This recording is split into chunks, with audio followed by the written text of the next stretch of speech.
It's Data Day Wednesday. We're going to talk about demand indicators and what it means to our next level and what it means for us coming down the pipe. Welcome to the HPLS podcast.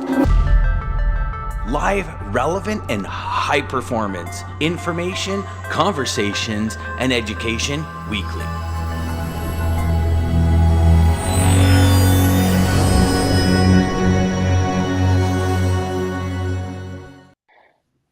Do I sound like I mumble to you guys? That's how you normally talk. No, I'm just joking. Oh, really? You got that Kermit the Frog going on. I feel I've got a call today with a speech pathologist to try and get my voice back, right? Like to try and get my speech back. And in my head, I'm thinking, I don't need a speech pathologist. And then after I just said what I just said, I'm like, did I mumble half of that as the video was playing? I'm going, maybe I do. All I heard was. It was so bad, Dan, that Jeff's internet said, "Screw it, I'm done." You know? Yeah, I said that's yeah. Jeff's internet says, "Screw it, I'm done." When somebody farts the wrong way around his house, like that's it goes down, you know. So, no, not now. Yeah. Hold it till you get around the block. That's a pretty Good morning, everybody. How's everybody doing today? Yeah, we're good. Awesome. We're good. Yeah. Awesome, man. Pumped for today. the Women in Trucking Conference. Yeah. Huge event. I'd highly encourage everyone to go. I mean, there's a lot of vendors here. So again, surprised to see all the big truck OEMs there. The Waymo autonomous truck is here with like 55,000 cameras. It's unbelievable to see how many cameras this thing has got on.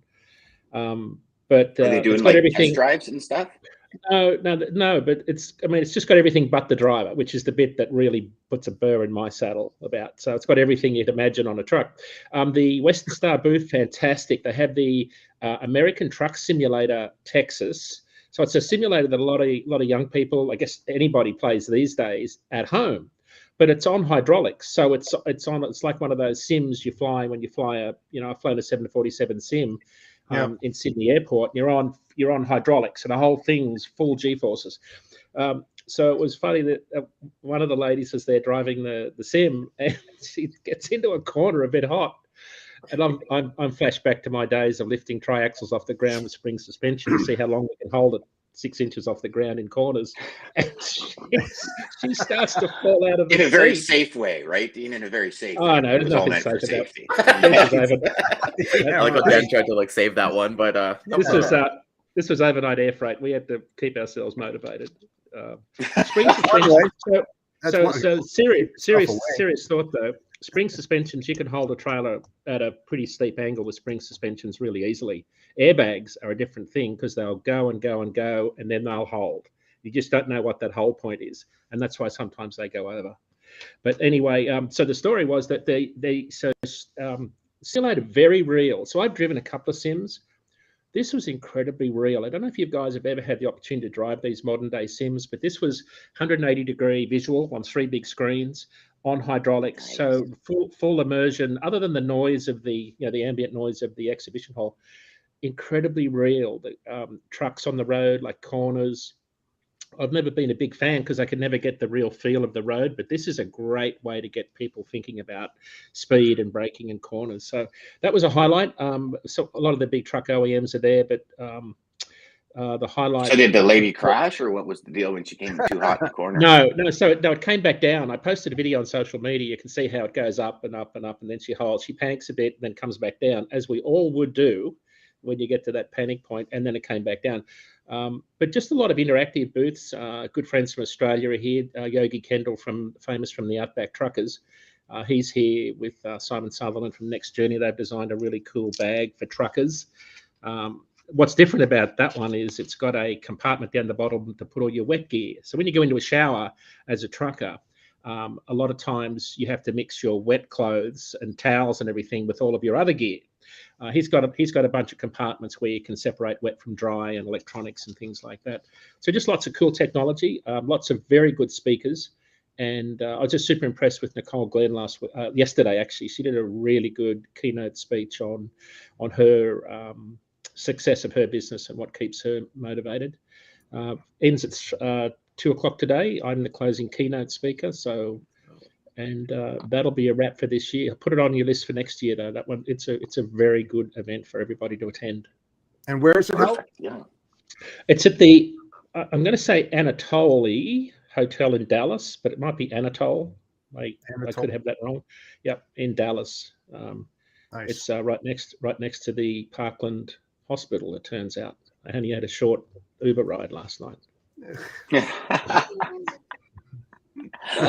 we won't go there this morning, Dean. We won't go there this morning. Yeah. So you're better now. so, Though? yeah. Everything's good. You Yeah, feel good. You feel better. Yeah. Yeah, I'll still get the load in on time, although we struggle with it. No matter what, the load always gets there on time. It's all good. Yeah. 6 inches Really? up or not, Yeah. it's all good. Yeah. Nope. That's it. I hear you. I hear you. So So talk about some demand data. indicators, Dean. What's going on with demand indicators these days? So that, clearly we've got softening demand. It doesn't matter where you look, you've got indicators of softening demand. Although I will caveat that with saying that Jason Miller's post yesterday was really insightful. I think he's got the best data set. The Michigan State University Ton Mile Index represents 41 freight generating commodities. I like it. It's not sort of, Cass has got a bit of truckload and LTL. ATA's got a lot of truckload and I think a bit of intermodal. I'm not sure. But it's mostly heavy freight, right? In the ATA truckload tonnage index.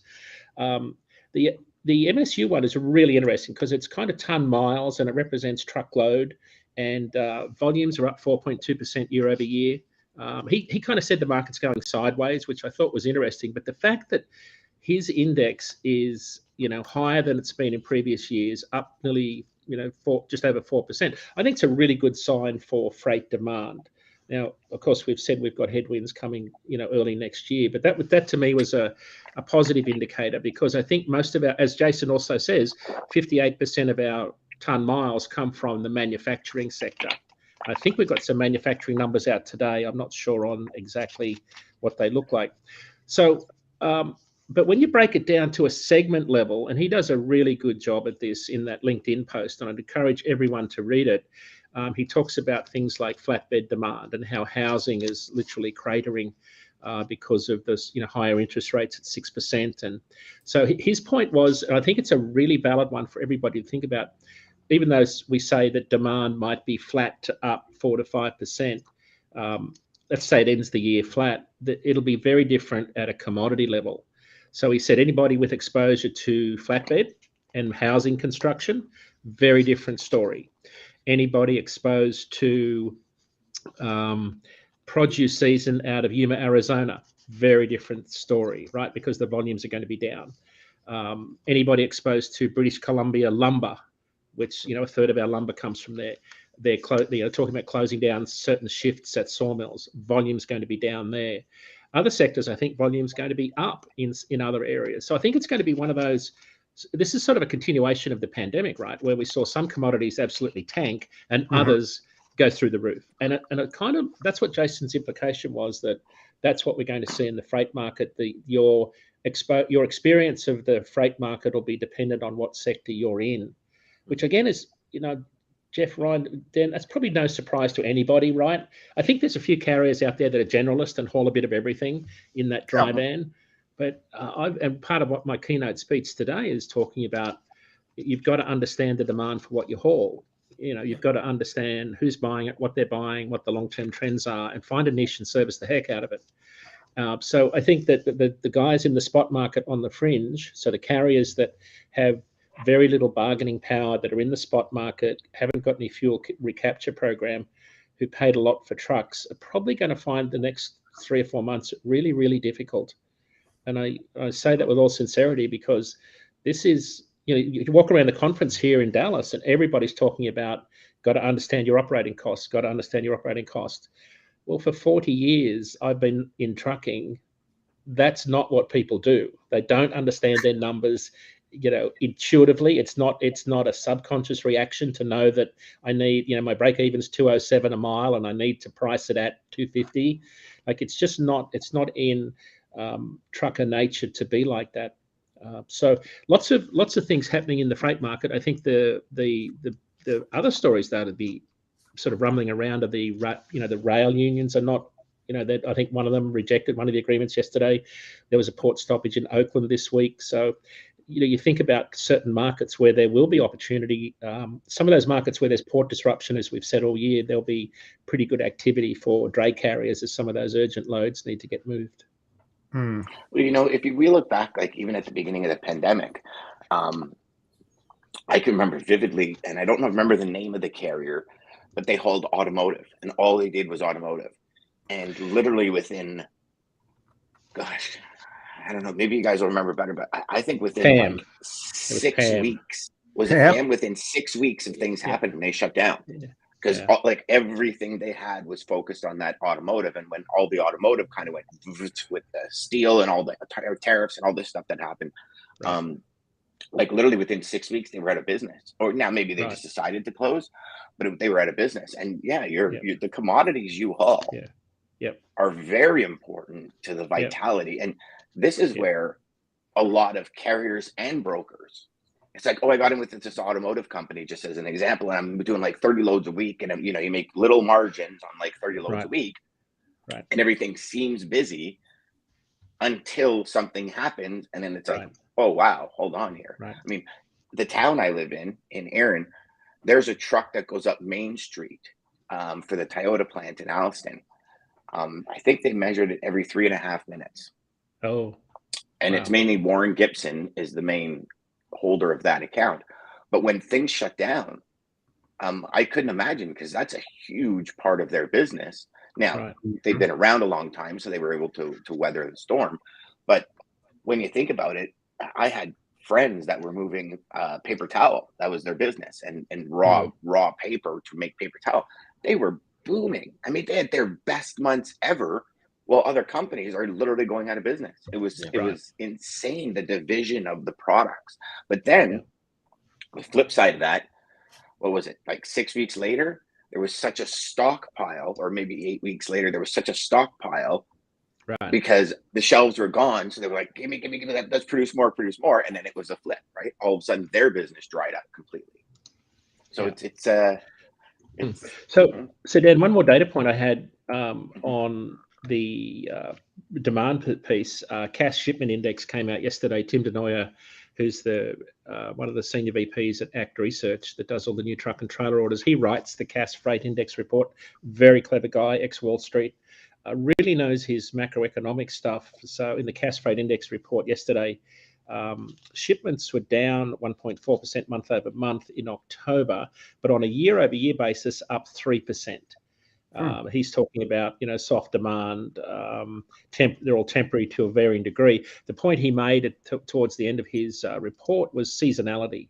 And I don't know if you had a chance to catch our show this week, but one of the things that was really, really obvious to me in all of our data points when it comes to the spot market, remember it's 10% of the volume moving, was how seasonality was like this magnetic force is dragging the market back to seasonality, to normal times. And unfortunately, normal times are on a demand side, like 2017, 2018 type spot market levels, not stellar. But capacity is still sort of sitting in excess. So we measure capacity by the number of carriers posting their trucks on the load boards, looking for loads. Highest it's been in 6 years for the start of November, highest ever. So worse in flatbed, not good in reefer. So just incredible seasonality is emerging. I don't think we'll see spot rates at sort of the watermark for low-level spot rates in the recent times of 2019, but there's still a little bit of room for spot rates to go down. So I don't know that we're out of the woods there yet. I'd love to get Jeff's perspective on how RFP season's shaping out, because a lot of those contract rates for 90% of the loads hauled are going to come into routing guides in, I guess, January, Jeff. Yeah, and I'll tell you what, I just had a conversation with one of my clients, and he's holding off until next year, the first quarter on that, because they're moving facilities, they're changing facilities, they're actually getting bigger facilities because they're outgrowing, which is a great problem.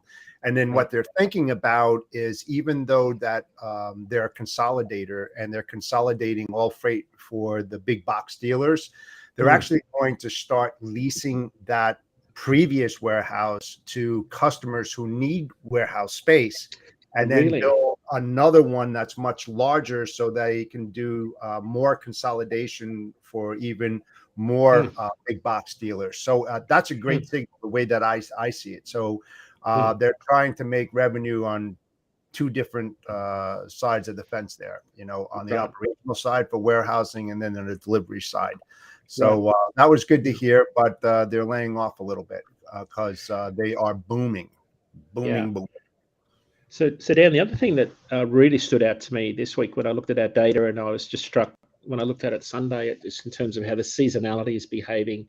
One of the things that jumped out to me was flatbed rates were something like we're about a penny per mile off 2017, but when you look at the volume of load posts on the spot market as a proxy for demand in the spot market, the shape of the line, you can download this report at our market update blog page. But if you look at this, well, you won't be able to see this, but I could share it with anybody that wants to look at the load post volume chart, is tracking directionally exactly with 2021 and 2020, which were crazy years. But the shape of the line is the same direction, but half the volume. That's the difference, right? So you can just see this enormous seasonality drag on the market. We normally see volumes taper off a little bit before Thanksgiving, and then they pick up again. Different in refrigerated, though. Refrigerated volumes normally are picking up, and this was the data point I wanted to share with everybody, just to give you a sense of how much demand has softened. And I'd love your guys' opinion on this, but I think it's more so because we've got more capacity than demand softening, because I think demand is flat relatively year over year, although produce volumes are down, but that's not everything reefer carriers haul. The data point that stuck out, I went back and looked at our historical line haul spot rates. So remember, these are line haul spot rates excluding fuel. In the 3 weeks leading up to Thanksgiving, every single year, with the exception of this year, spot rates increase about 12 cents per mile on average. It's about the same in the 3 to 4 weeks leading up to July 4. They normally go up about 12 cents a mile. It takes a lot of volume to drag up a national rate 12 cents a mile over 3 weeks. But that's the seasonal force that's sort of exerted around certain events like Black Friday, Thanksgiving, July 4, things like that. So the average is 12 cents a mile over the prior 6 years. This year, when you look at the 2 week cycle of spot rates reefer, they've gone down 2 cents. So instead of down 2 cents. Down 2. Now we've still got, this is the busiest week for shipping Christmas trees right now. So capacity is going to tighten in some of those Pacific Northwest, Quebec markets. We've got a lot of produce still to be moved ahead of Thanksgiving. So there is room for spot rates to still increase, but I can't see. And this is almost a repeat of what we said before July 4. If you remember the show, we said, I don't think there's any way we'll get back to the sort of level of increase leading up to July 4. In this case, leading up to Thanksgiving, that we would normally expect to see. And that I think that to me is really underpinning how the market has shifted. And it's really in the spot market, it's a reflection of how many trucks entered the market last year and took advantage of low spot rates. We've got another, probably, again, love your guys' opinion, I think another 3 to 4 months before we bottom out in this spot market cycle. That's what it feels like. So we'll see probably flat spot rates between now and the end of the year, which again is not exciting because you're only talking about line haul rates of $1.70. You're probably running at about $2.40 a mile with the fuel surcharge. Again, not a shabby rate if you can get $2.40 a mile, including the fuel surcharge in the spot market. But if you're not getting the fuel recapture program and you're just running for line haul rates, it'll be tough sledding literally over winter because there's just not enough margin in it with the way operating costs are. I agree. I think I actually think there's going to be another shedding, you will, of the market of carriers going out of business, people that bought trucks way too expensive just to try and capitalize on the market, not really paying attention to their bottom lines. I mean, I don't know if it's going to be a 2019 bloodbath again, but I have a feeling it's going to be the way it is. I hoped going into this, like when the pandemic started, when everything started, I really hoped going into it that we learned from 2018-19. Especially since trucks were coming off the line at a third of the way they would normally. Used trucks were just, I mean, my neighbor drives truck and we have the conversation all the time. And he spent, gosh, he was driving for Speedy and he spent probably close to 7 months looking for a truck because he was like, Dan, it's not worth it. And we see it on every level. Like I'm looking for a snowmobile. Not a chance would I pay what the prices are that they're wanting to pay. And it's you got to have that ability to be able to step back and say, okay, I'm not going to do it right now. But people would pay it because they're looking at $350 a mile on the spot market. And they're looking at it and they're like, oh my God, we could do it. And yeah, they probably made some money, but until if you stay ahead of that curve, then you have that foresight, right? But I mean, I was even talking to people where people were offering them for their used trailers almost as much as what they can buy new trailers for. And like, it was insane, Jeff. It was insane. And I mean, I remember having a conversation with somebody and he was like, I'm trying to tell my CFO, let's do it. And he's like, well, how are we going to replace it? And he's like, yeah, you're right. So they ended up not doing it. But I honestly think there's going to be a cleansing. You know, we talked about this last week. We did. Guys, on Friday, we talked about it when, like, even in these markets, you have a cleansing of salespeople, not just companies. Oh yeah. Like the whole industry gets cleansed. And the people that are like that I'm going to say care, and I don't know if that's the right word, but the people that care about their career, the people that decide to elevate and level up their education and level up their skills. And I think that's the same way on the carrier side, like leveling up their education on what it costs to run a truck, leveling up their skills on how to maintain the trucks in a proper order. I think this is the evolution of, or as they say, the growth period for some people, right? Because Dean, you and I both, I mean, all four of us know there's going to be some companies that make a mint in the next 6 months. So I think one of the points you make there is about, experience, knowledge. I think that we talked about this on the show, that people have this time around, a lot of people first of all said, hey, what's a fuel surcharge? How do I get me some of that? Especially the guys in the spot market. So I saw this massive transformation in people's knowledge base around the fuel recapture program. And then guys and girls were starting to add it into their rate discussion, so they were figuring out, because when you're dropping, as we've said on the show repeatedly, well over $1,000 every second, third day, it really hits you in the face in terms of what it really costs to run a vehicle. At $5.31 a gallon, what are we up about $1.70 a gallon in the last year in diesel prices?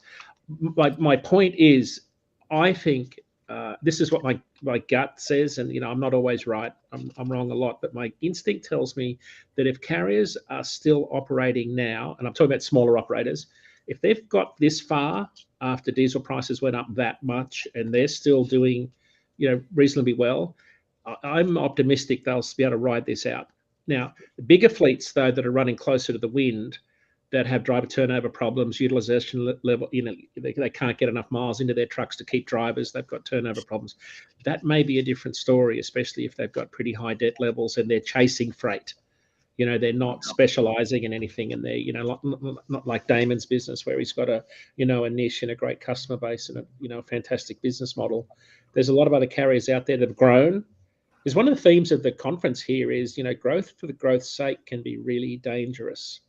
And I think there's this notion that, it's linear. More trucks I add, the better I'll be, which everybody kind of laughs and smirks at that, because if you're in trucking, you'll know that, more trucks means more headaches, more problems, and maybe most likely more inefficiency.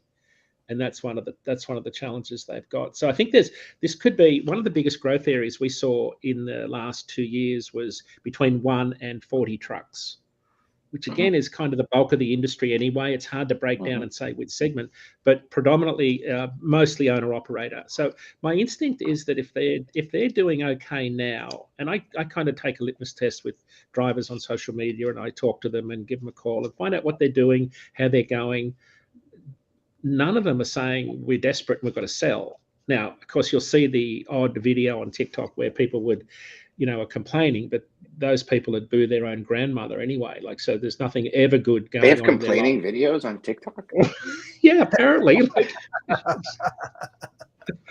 It's a really good insight into the trucking industry. It's I'm absolutely fascinated by it. I mean, yes, you see a lot of what goes on out there. It's not a lot of fun for a lot of drivers, but of course it's biased. You don't see all the guys and girls out there saying how wonderful it is and how great it is, and look how fast this shipper unloaded me. Maybe 1% of the time.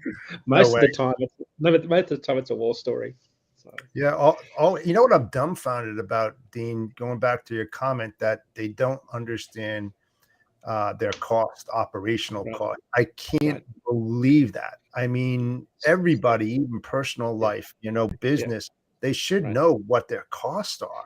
I mean, especially in this business, it's just dumbfounding. In any business, Jeff. Yeah, any anything. I mean, come on.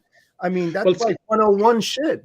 I mean, that's unbelievable. But it comes back to, I use the analogy of insurance companies. Insurance companies love underwriting truck fleets because it's huge licks of cash, right? And they use that cash to invest on the money markets to make money. That's how they make a lot of their profits. Underwriting profits are elusive at best for a lot of the commercial auto underwriters. They're usually paying out $1.05 for every buck in premium on commercial auto because the losses are pretty bad when they get into the multiple reinsurance layers. But it's the same sort of logic. Truck drivers, when they have this cash flow operating mentality. You know, how many loads do I need to do this week? How many miles? Oh, I need to make 20 grand this month. I got a 10 grand fuel bill. I got, $3 grand in truck payments. So it's kind of this mentality of I'm going to generate cash on the front end to pay for everything else at the end of the month. What I've got left over means I'm making money. And of course, that doesn't always work out, especially when a lot of people in the last 2 years came into the industry with very little business experience, let alone trucking. And that's one of the big things that we see at conferences like this today and at Freight Fest was the educational piece, the emphasis on being good at the business of being in business. And that would apply to everybody in logistics, in broking, every single business. I just find it's less about, driving and steering, loading a truck. If you're in logistics, you've got to be a student of this industry and never stop learning. I've not stopped in 46 years of being in this business. It's a fascinating industry. But the one thing that's evident is it's always changing and there's always something new you've got to think about. I always say that. Always, man. Yeah. Yesterday is gone. You have no idea what tomorrow's going to bring. Just live in the moment today. Do the best that you possibly can. And brace yourself for tomorrow because something's going to happen. You don't know what's going to happen, but it's going to happen. Yeah. So Daman makes a great comment there, Dan, about he thinks Q2 next year is when we'll see some of that impact. I think he's absolutely spot on. On our contract freight side, on our shipper side, we're not seeing. We think contract rates will start to dip at the start of Q2. That's what our long-term forecasting has got. Yeah. So we think that and freight he's right, cycle expenses catch up. Yeah. Because you'll be chasing cash flow. If demand is soft in the first quarter of this year, a lot of guys will be trying to keep their trucks running. And it's hard to get trucks back on the road too because you have your holiday breaks, you've got Thanksgiving and then Christmas holidays. A lot of utilization level, drops. When I track miles on interstate highways, it's something like 7 to 10% of capacity drops out over Thanksgiving and then the week between Christmas and New Year. And then it takes time for drivers to come back on. One of the anecdotal stories we've heard from large fleets is drivers have been making so much money, they're really looking forward to spending more time at home, which again affects your seated availability of trucks. So I think there's a lot of sort of nuance to what's going on, but I think Daman is absolutely correct. The bottom of this cycle, when we'll start to see the most pressure is towards the end of Q1, Q2. The wild card, of course, is diesel prices, and we're not sure. I mean, they're forecasting them to come down, but heck, they've gone up 30 cents in the last 4 or 5 weeks when I look at our chart here. So, it's not much fun. Yeah, another thing that impacts it is the owner operators out there when you have bad weather. The risk factor that the money that they're making, they're paying a mortgage not just for their house but for their truck, and some of them, a lot of them, don't go out in really bad weather, so that affects capacity as it well. Does. Won't take that point. Yeah, because I mean, you see those accidents out there that these guys, I don't understand how these guys drive 50, 60 mile an hour in, complete whiteouts, and then they smash into everybody, without a CV. No CV. Well, did you guys see on the yesterday? in one of the group chats I'm in with a bunch of sledders, they started posting pictures of the polar vortex coming down for the East Coast this time. And like apparently over the next, if it hits the way it hits, there's like feet of snow. So like up Sudbury and North Bay for us, they're talking 4 or 5 feet of snow. If this polar vortex does what the Weather Network and everybody's saying it's probably going to do. Wow. And then it comes all the way down to the East Coast, like down into South Carolina and North Carolina and stuff. And it's when you're looking at it, and you're looking at kind of the way the Weather Network has it mapped. And I don't know, I mean, it's like anything, right? So we were supposed to get 5 centimeters last night. I don't know if we got that, right? It's kind of the weathermen are the only, or meteorologists are the only ones that can wake up every morning and go on a dartboard and still keep their job if they're right or wrong, right? But you look at that. So now you have that's going to play into right around that Thanksgiving, beginning of December timeframe. Yep. Right. So you have another polar vortex, like what happened in Texas 2 years ago. Was it, Dean? 2 years ago, I think. Oh yeah. Was it 2 years ago?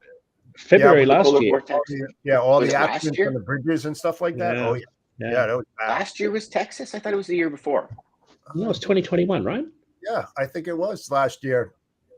What I saw on YouTube and stuff that. The bridges were freezing up, and it was bad. It was really that was when we saw capacity just that really affected the market, and it never really recovered. So good. So now we're into that time frame in the calendar where this is going to have a huge impact, or things like this are going to have huge impacts, right? Like it all adds up. My weekly blog post this week is about preparing for winter, and it's on like multiple levels: preparing your truck, preparing your trailer, preparing yourself, and preparing your surroundings. Right. So there's 4 categories. I got a bunch of guys to provide input into what do they think are their best tips.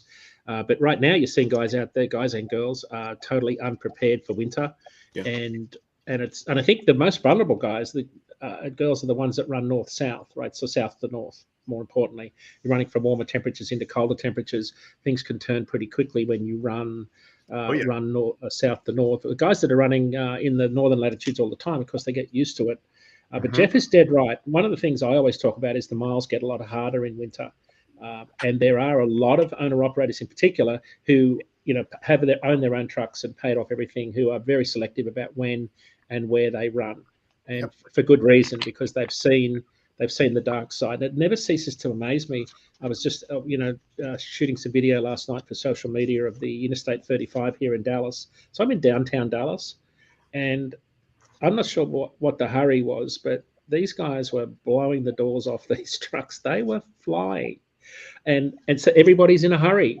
So this is like Texas. So it was 6 lanes, not an issue really, but you put a whiteout into that, and you've got people driving along. Music videos running, ELD device, navigation, maybe a TV somewhere in the background, and a headset on, and no CB, and they are totally disconnected from the world. And that's what really bothers me more than anything, is that driving blind. Sorry to harp on about this, but a CB is a safety device in the vehicle. It's a life-saving device, but I see that a lot of people out there, even car drivers, are like this, right? Everybody's disconnected from their outside world, which of course is part of the design of modern vehicles. Is it's kind of counterintuitive, but you can really disconnect from the driving task really easily. But when you get into a truck, I've always said that you drive a car, but you steer a car, but you've got to drive a truck. Like there's a difference between steering and driving. But these modern day trucks, I sat in the new Western Star yesterday, and man, digital dash, we got ergonomics out the wazoo. This thing is like a Rolls Royce, quiet, I think, nah, give me a Caterpillar with twin sticks and straight 8 pipes. Like, I want to drive this thing. I don't want to sit here and go to sleep. I think that's part of the problem, Jeff, is you see these winter events, and it behooves me to see how people can run headlong into construction zones without knowing that it's there. That's just a complete disconnect from the driving task. And that is, unfortunately, what we see in winter. It does impact capacity. You're Yes. absolutely right. And of course, it must happen on the asset or the non-asset side in terms of trying to find carriers that are willing to take loads. Because on the flatbed side, right, you've got frozen straps, you've got frozen chains, you've got just the whole wet weather thing.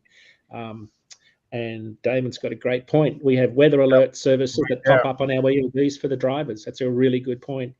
I've worked with some fleets when I was at Omnitrax. We would geofence certain trucks with lower tenured drivers. So we would geofence their truck and then integrate the weather feed so that as soon as the weather got bad in a particular area, we would be sending pop-up alerts to the drivers. That's very clever technology, Damon. It's a really good way to give drivers visibility because, as you know, whiteouts and squalls can happen in an instant. Oh yeah, You can go come in from real clear fast. sunny days. Yeah, exactly. Yeah. See, I use Waze all the time. Like even if So do I. if I know where I'm going, I just put it on because that I find, you're talking about staying connected. Yeah. That to me helps me stay connected because it'll show you when something's on the side of the road or if there's debris and it's all user based, right? Yeah. An idea like that for trucks. I mean, well, right. It's kind of flip side, right? Because if you're the only one in the car and you see a car on the side of the road and it's not mapped, you're like, click, click, click. Now you're not looking at the road because you're trying to, so it's kind of two ways. But from a four-wheeler perspective, I find Waze keeps me connected to the best possible routes where there's a slowdown. So you can literally, as you're coming up, and if you have a blind turn, for example, and you see red here, well, it's slowed here. So you kind of slow down as you come around the corner instead of coming around at a $130, and all of a sudden you're like, oh yeah, I should probably hit the brakes. Hey, Dean, I just realized. Sorry. Dean, did you see the all the warehousing and stuff down in Dallas that we were talking about? I did. Went for a drive. Absolutely breathtaking.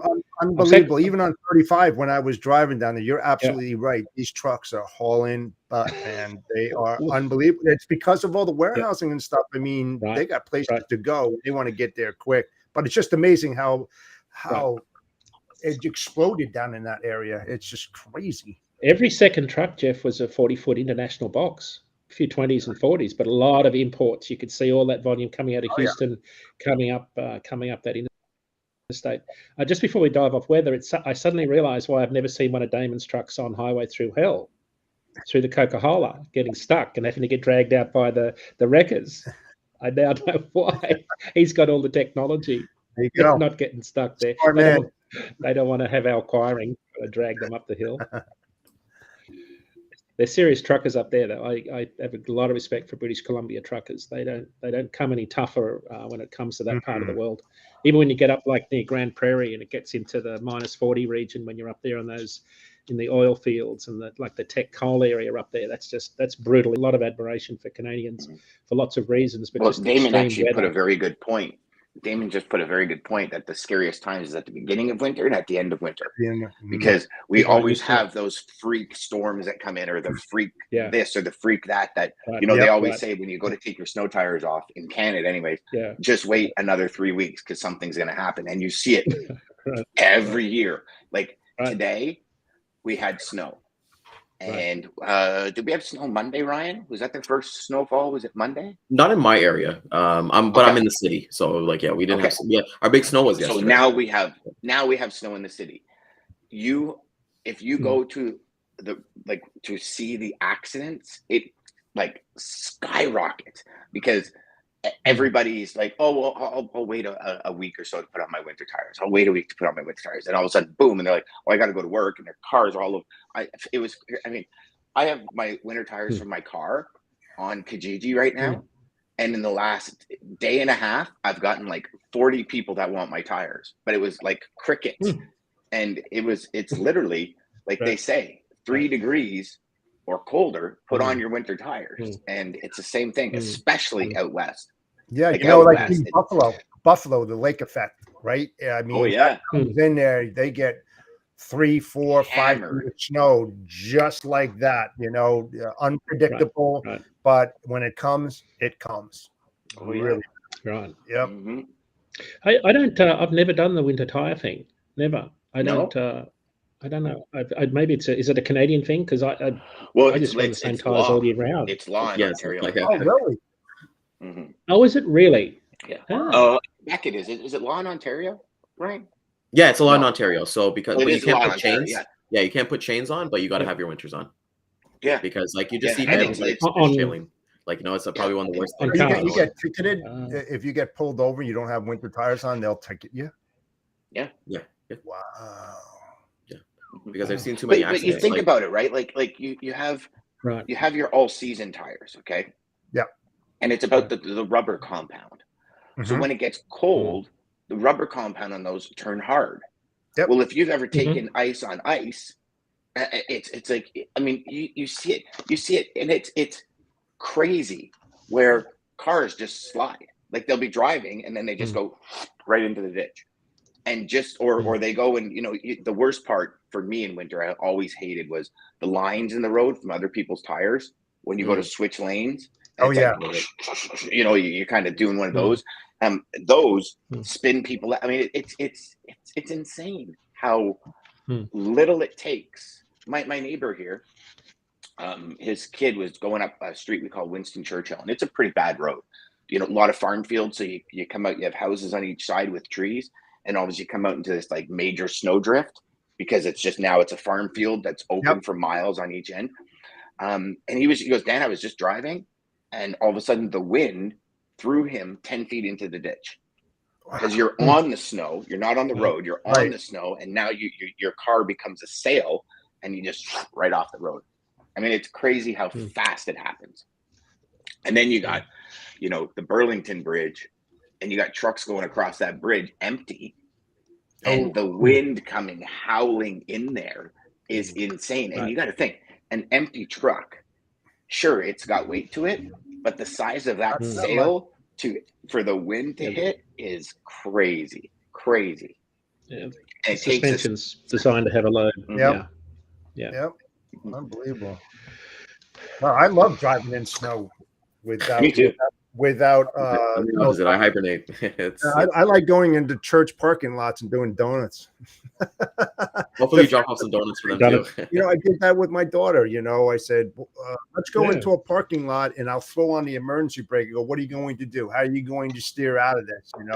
Opposite left is right is left, and she got out of a few problems that she had. I love driving in the snow. Rear wheel drive, nothing like it. Hate front wheel. Oh, I loved rear wheel drive in the snow. It's so much fun. If you can control it, it's so much fun.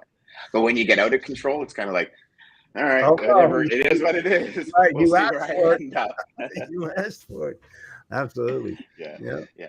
I think next week Ryan can't talk so much. I'll skip What is out. that, dude? We can't get a word in. It's like, I mean, I can't get a word in edgewise with this guy. It's crazy. So inconsiderate. Yeah. I'm just not trying to be hung on it, but I love listening to, especially with Dean with all the data and Freight Fest. I paid attention to it a lot, and just seeing amazing influencers that I've seen on social media, the things that they're doing, the posts that they're making, and the things on TikTok and Instagram and things like that. So I'm a fan. I'm just a fan here to learn, absorb everything, and kind of go from there. It's a good point. One of the ladies that I met that was particularly impressive at Freight Fest was Melanie Patterson. She runs a business called Team Integrity in Chicago, specializing in helping carriers get government contracts. Oh, good. So it's like it's a part of the industry I never thought about, but it's a market that's obviously there. Every state's got a website where they have contract. You can apply for contracts. Melanie would be a good person to have on the show, Dan, at some point about expanding that opportunity, because it applies, I think, to anybody in logistics brokering and asset-based trucking also. Lots of very clever people out there that have found a niche. What's Melanie's last name? And Patterson, Melanie Patterson, Team Integrity in Chicago. Yeah, lots of very clever people out there. One of the other guys we talked to was Adam Wingfield. He spoke at the same conference. Very clever guy. Does some really good consulting, ex-owner operator. Really, really strong on helping carriers, run their business successfully and profitably. I think that there's a lot of good events popping up. One of the things that's it's come out of the pandemic is the plethora of podcasts, webinars like this, where you can get more access to information without having to go anywhere. Yep. Hopefully every week we share a few nuggets, and every day people pick up something from this show. I know people listen to our IQ show and pick up little bits here and there. It was funny. Yesterday I was at a booth and talking to this lady, and she's runs a brokerage, and we're chatting and chatting and chatting. And I thought, oh, I'll have to throw in a plug for our show. And I said, so, well, you should watch our DATIQ show. She said, yeah, I watched it this morning. And we're talking and talking and talking. And then she sort of stops and says, oh, that was you. She had no idea that. No, and I'd just come literally from running the show here in the hotel to racing back to the exhibition floor, and I'm chatting to her. So you can. So that was. So my thought was that's the curse of assumption, right? You can never assume that people know that just because we're on this show that they actually know who you are and what you're doing. And I think that's the message I always picked up from sales is repetition. Clear, concise communication, short messages, do it often. And don't assume, because that's, I think, what's the saying? It'll make an ass out of you and me. Yep. Not assume me. Yes, sir. Mm-hmm. Well, if you look at a lot of the, like the Gary V's of the world and all this kind of stuff, they only say about 5 or 10 things, but they say it over and over and over in multiple different ways, because it's going to resonate with us. Maybe one way it's said, but not necessarily another way it's said. And our mindset, our frame that we're in, where we are in our frame in our life, where we are in today's day. Maybe I'm a little foggy this morning, and then tomorrow I'm not, and I hear the same message, like, oh yeah, that's right, yeah, that makes sense, right? So yeah. The Patrick Lencioni, I think I've got the name right, wrote a book called about corporate health, and again, that name escapes me. It's terrible. I'm having a shocker today. One of the things he talks about is corporate health. He said companies don't succeed because they're not smart. They don't succeed because they're not healthy. And one of the things he talks about with organizational health is building trust. And he said the way you build trust is through, 3 messages, like 3 things. What are we doing? And you repeat those over and over and over throughout the entire year. But it takes a lot of thought to get to the 3 things that you're going to do every day that are going to make a difference. But he said the key is focus on those things repetitively. Never assume that people know what you're thinking, because we all get distracted. And because what he's saying is you've got to resist the temptation to be pulled off onto the next shiny object, which is a real flaw in management in every company. Well, it's tough, I think, for everyone. Yeah. Like, how many times have you been pulled off of to something shiny? Yeah. Like, I'm bad. Every time I see another shiny Peterbilt, I'm off. Like, I mean, that's why companies post their mission statements. When you walk in the door, you get to read that same line over and over again, to embed it into their employees' minds. This is what we do, why we do it, and how we do it. Yeah. So very important for sure. Awesome. Dean, I wanted to ask you about basically that Hurricane Nicole. Did we see anything actually happen with that freight in the freight market there? Because I know we kind of said because of Ian, it's been a little bit slowed down, but absolutely nothing. There was some impact on Miami load post volumes are up, but rates went down. So, like, if you said capacity was going to tighten, it didn't. From a freight market perspective, it was relatively minor. Load posts are up, rates down to about $1.09. So remember, spot rates out of there for dry vans are pretty low. Reefer lane, some of the reefer lanes out of Lakeland, people hurried to get a bit of produce out of the way, not knowing how far north it would go. Rates are up at a penny per mile out of Lakeland, but only to $1.15 a mile for northbound loads. So so right now you're in deep backhaul country when you get to Miami, where that hurricane came in, and then parts of Florida. So it really, I don't say this lightly, but it was a non-event from a freight perspective. Obviously, tragic event in terms of the loss of houses and human life, as it always is. First, I think that was a pretty rare event to see a November storm, a November hurricane. Oh, late in the season too. Very late in the season. But they've said that they are rushing to get their plantings in of things like strawberries in particular. So they're a few weeks late because of the waterlogged and the damage.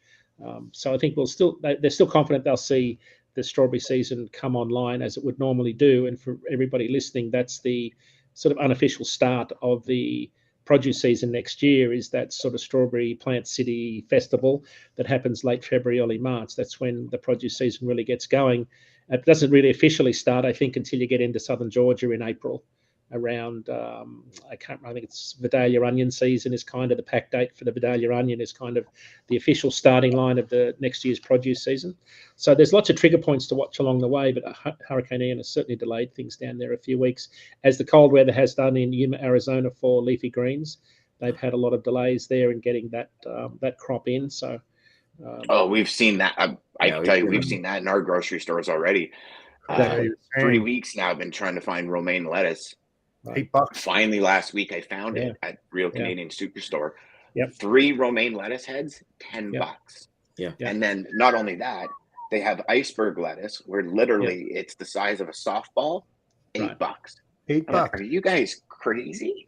Like, that's insane. Like where you used to be able to get a 5-pack of Andy Boy for like $6, and now a 3-pack, and they're not even like they're half the size of what they used to be, and I mean just crazy. So they've had soil disease problems.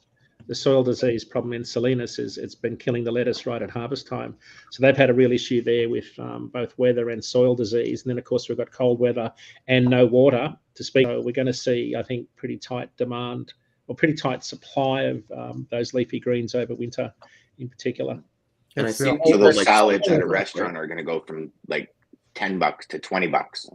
Well, I think they switch over, right? Like they switch over to like, even for us, when we went to the grocery, we saw romaine lettuce for $5.50, and they're normally like $2, but you still see the cheaper prices for like the arugula and like the spinach and like the mixed greens. So I think people are just going to switch over to that, because I'd love to talk about like the financial impact. Like, you know, you look at Subway, let's say they stop selling romaine lettuce or they upcharge, right? Like now it's like $10 to get a sub, even like a cold cut sub, right? So you look at those little trickle effects and you just see everything kind of, okay. Exactly. Like, and it goes back to like the first video.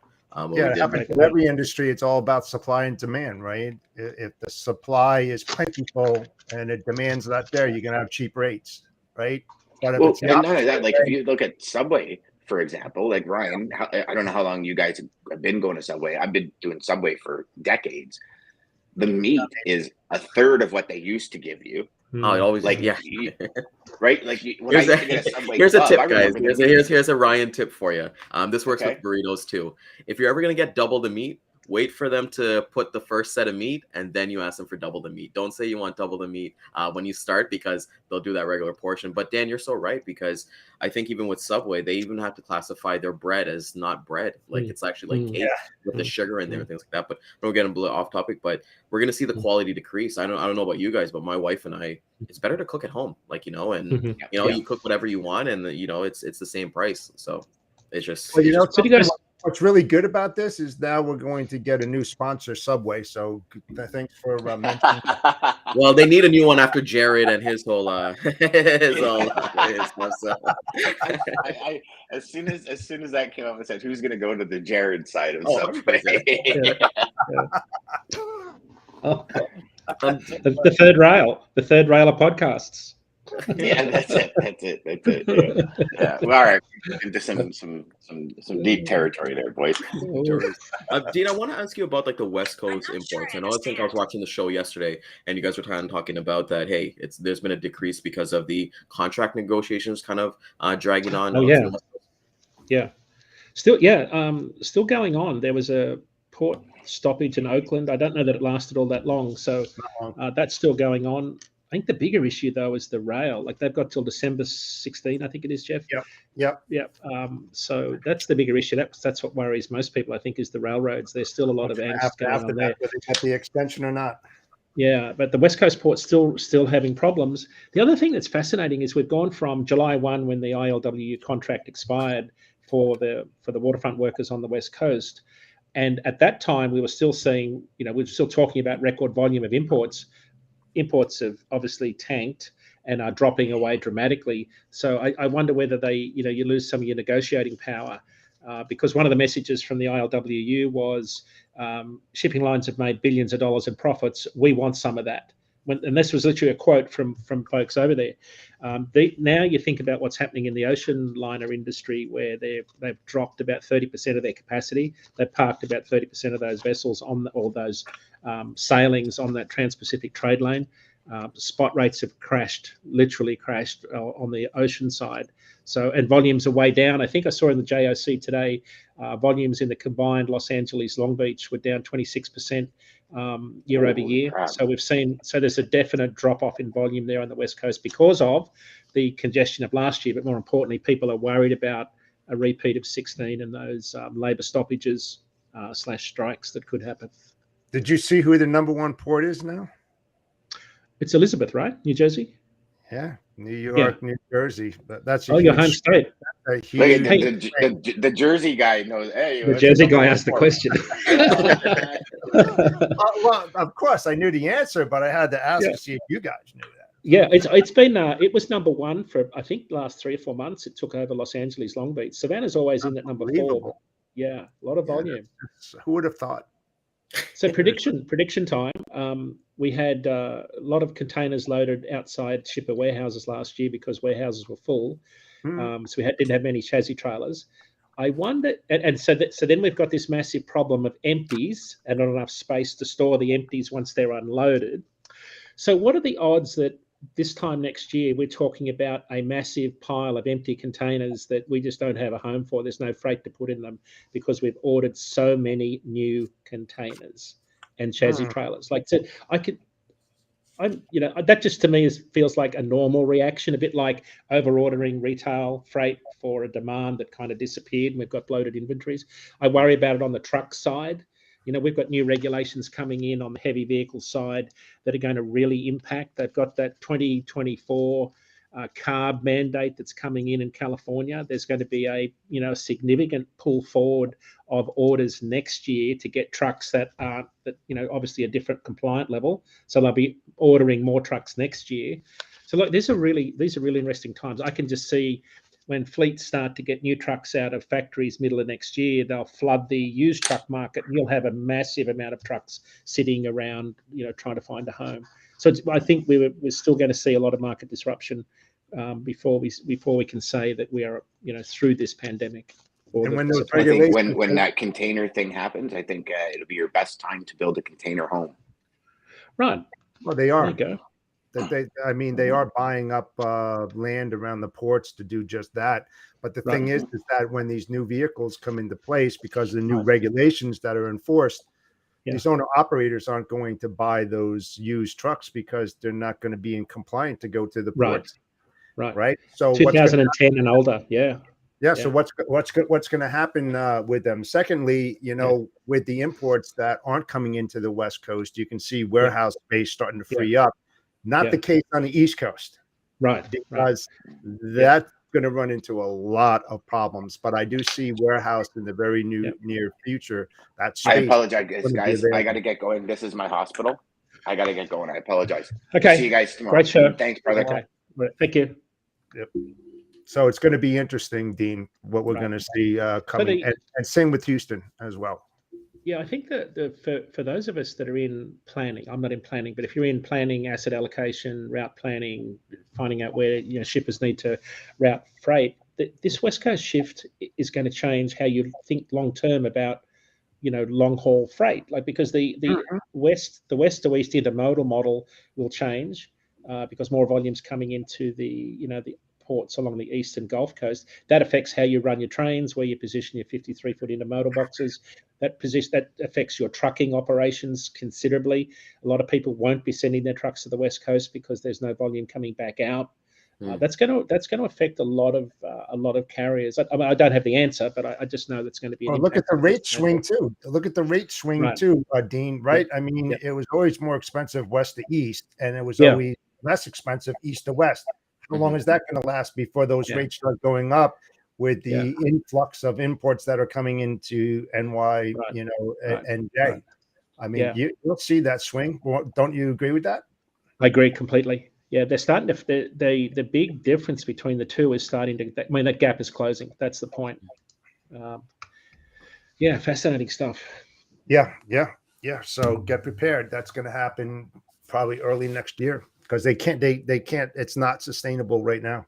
It may be for a little bit, but I see them changing. It's in the works. It's in the works. I love watching the G20 summit. Is it the G20 where President Xi G20 right now? That's going on President right now. Biden are meeting.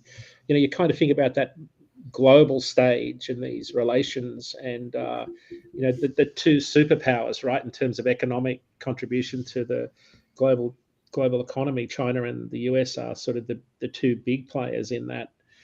You've got lots of domestic unrest and people wanting to nearshore and get a lot more goods made here in the US. It's just to think that you can buy something, for $2 that's made from parts from 6 countries and have it, delivered overnight by Amazon. It's like, how does that happen? Like, I still can't figure all that stuff out, and how people make money at that. Maybe they're not, but maybe it's a volume play and you're making a penny per item or something. That I was just about to say that. Yeah. Right. They have to sell 100 of them to make maybe $20. Yeah, you're gonna do that. And it's crazy that you say that, because last Wednesday I went to something expo called Profusion, and it's for photo and videographers. So Canon was there, all the big Nikons and all that stuff. And just hearing them talk about the big parts, like these lenses have gone up like exponentially, but they were literally saying, like, I had a conversation with them, we're like, where do you get all your parts? And they're like, some of them said they don't know, like, they'll ship it from like China to Australia to go get something done, then back to the US, and then back to there just to get printed. And it's like, all these moving parts, right? And it's just something as simple as that. So we bought a new Land Rover Discovery 12 months ago, and because of the semiconductor chip shortage, they only give us one key fob. So in a family with 4 people, one key fob's not good for a family of 4 people, and especially when my wife happens to leave it in her handbag and take it to work and leave me without wheels. So I called them and I said, about that second key fob, you said you'd give it to us when the supply chain eased. No, we're still selling brand new cars with one fob. God, a year later. We're on a waiting list right now. Yeah, but something. That's all about making money, because they know that what's the high probability you're going to lose one, and now you're going to spend $350 to replace the damn thing. I'm waiting for the call. Yeah, I'm waiting for the call to say, I'll come in and we'll program it for you, and while we're there, we'll just have a look under the hood and see what else we can stick well, into it's really interesting when you talk about the automobile industry, right? Everything that we buy that's sold new is built to break. They know exactly when those parts are going to last, and that's where they make all that money on the replacement OEM part. Aftermarket, they know precisely, and that's how they're able to put that cost factor on when they sell that car, because they know they're going to make X amount of money on that car in 10 years after the sale, and it's usually a lot more than what you paid for it. Funny about that. Yes, that's crazy. Like, that's why I like the 90 Civics. But gents, a great episode. Great show. I had an amazing time with you guys. I learned quite a bit. Dean, thank you again for always being here every Wednesday. Definitely something that we definitely love. Everybody, thank you for coming out this morning. We'll hit the replays again at 12 p.m. and 3 p.m. Eastern time. And good luck, Dean, on your keynote this afternoon. Thank you. Yes. Is that going to be live anywhere, Dean, or is that only conference only? Okay, so it's strictly... I think it'll be recorded. You'll be able to catch it later. Yeah. I'll check it out. Good luck, my definitely love to check it out. And you know what? I would love next week to really dive into like winter preparedness. I know you said you had the post. Yes, that's a good week. I think we should really dive into that, because like people like myself, we don't know about these things, right? So it's just I will really good send you my article on it, so you've got some time to read, because it's a long one. Beautiful. We can pick the highlights out of it. Okay. Awesome. All right. Take care, guys. See you guys tomorrow. Okay. Yeah. Thank you. Centurion Trucking. Our motto is people before profit. Today's market requires more transparency, consistency, and focus on what our clients need to win. Centurion Trucking and American Logistics are poised to help their clients achieve and surpass their targets. If you're looking for a team that honors your needs, dreams, and aspirations, then get a hold of Daman at American Logistics or Centurion Trucking and start designing your